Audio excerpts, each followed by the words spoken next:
तो आइए समझते हैं क्या रिलेशनशिप होता है जीरोस और कोफिशिएंट पॉलिनोमियल के क्वाड्रेटिक पॉलिनोमियल में। तो क्वाड्रेटिक पॉलिनोमियल का अगर मैं स्टैंडर्ड फॉर्म की बात करूं, स्टैंडर्ड फॉर्म में अगर मैं क्वाड्रेटिक पॉलिनोमियल को लिखता हूं तो this will be equal to a x square plus b x plus c. ठीक है, this is the standard form where a is not equal to zero. This is important. And a b c, ये a b सी तीनों ही real number होते हैं in a polynomial, real number in a polynomial. ठीक है, ये standard form होता है। Relationship मुझे निकालना है जीरोस का और कोफिशिएंट्स का क्या होगा। तो मान लेते हैं अल्फा और बीटा ये फैक्टर्स हैं, दे आर फैक्टर हैं इस पर्टिकुलर इक्वेशन के। तो इस केस में हम लिख सकते हैं कि अगर ये फैक्टर है तो a x square plus b x plus c is equal to, मैं लिख सकता हूं alpha x minus beta into k. एक कांस्टेंट के साथ अगर मैं इसको मल्टीप्लाई करता हूं तो ये इसको इक्वेट किया जा सकता है इस तरह से। इसको थोड़ा सा मैं सही तरह से लिख लेता हूं, जैसे के x minus alpha into x minus beta, x into x square minus beta x minus alpha x minus minus plus alpha beta. मैं इसको लिख सकता हूं के एक्स स्क्वायर, इन दोनों को एक साथ क्लब कर सकता हूं, मैं लिख सकता हूं minus alpha plus beta, okay, minus alpha plus beta x. Then मैं इसको लिख सकता हूं के से मल्टीप्लाई भी करना होगा, सिमिलरली के अल्फा बीटा। ये टर्म और ये टर्म इक्वल है।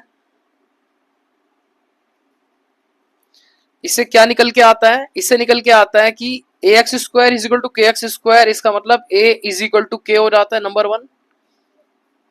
Number two, b x is equal to, this x is there तो b will be equal to minus of k alpha plus beta. और तीसरा जो चीज इससे निकल के आता है वो निकल के आता है सी इज इक्वल टू के टाइम्स ऑफ अल्फा बीटा। ठीक है, अब जैसा कि आप देख रहे हैं के इज इक्वल टू ए है, तो यहां से मैं रिप्लेस कर सकता हूं इसको दोनों से। मैं ये लिख सकता हूं कि b is equal to minus a alpha plus beta which is the sum of zeros.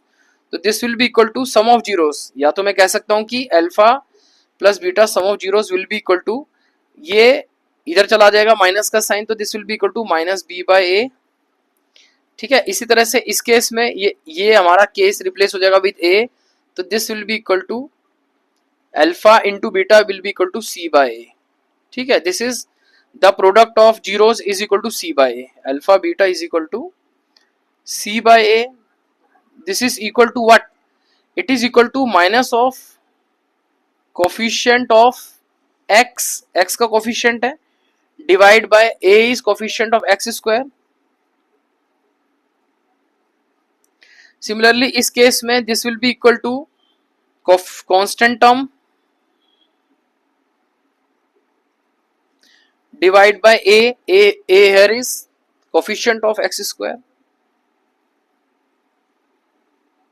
तो जैसा कि मैंने आपको प्रूफ कर दिया है, आपको प्रूफ करके दिखाया, थोड़ा सा पेचीदा जरूर है लेकिन एक बार समझ आ जाएगा एक बार तो आप कहेंगे बहुत ही इजी था ये।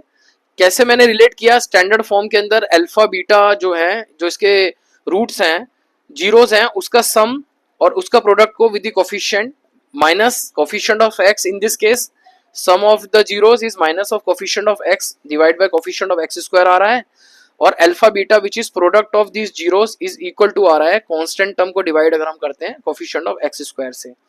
ठीक है, तो ये एक एग्जांपल ले लेता हूं मैं, आपको एग्जांपल से समझ आ जाएगा कि हम ये क्यों रिलेट कर रहे हैं विद द कोफिशिएंट्स। जैसे मुझे फर्दर कैलकुलेशंस में नहीं जाना, मान लीजिए मैं कहता हूं 3x स्क्वायर, ये मेरा एक एग्जांपल है, प्लस 4x प्लस 1। ठीक है, ये मेरा एक पॉलिनोमियल है, px पॉलिनोमियल, क्वाड्रेटिक पॉलिनोमियल। इस केस में मुझे कुछ नहीं करना, मुझे करना है alpha plus beta is equal to, देख के ही मुझे बस बताना है, तो this will be equal to minus, ये मुझे पता है a है, ये कोफिशिएंट में ये b है और ये c है, तो this is nothing but minus b by a which is also equal to, मैं लिख सकता हूँ minus b is 4 a is 3। तो मुझे यहाँ पे पता चल जाता है कि सम ऑफ द जीरो ये आ गया मेरा -4/3। दूसरे वाला जो मेरा प्रोडक्ट वाला जो जीरो का फॉर्मूला मैंने भी रिड्यूस किया था, जो निकाला था, उससे पता चलता है कि alpha beta this is equal to c by constant term divide by coefficient of x square, तो ये हो गया 1/3। तो मेरे पास अल्फा प्लस बीटा और अल्फा बीटा कितना इजीली आ गया देखकर ही। तो यही कारण था कि क्यों हम रिलेशनशिप फाइंड आउट करना चाहते हैं जीरो और कोफिशिएंट्स ऑफ पॉलिनोमियल के बीच में, और इन दोनों को सॉल्व करके अब इजीली हम यहाँ पर अल्फा और बीटा को हम फाइंड आउट कर सकते हैं।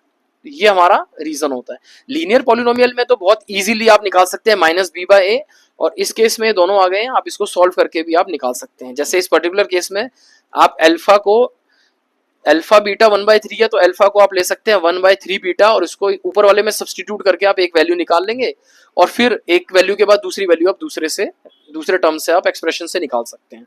So this is the relationship between zeros and coefficient of polynomial.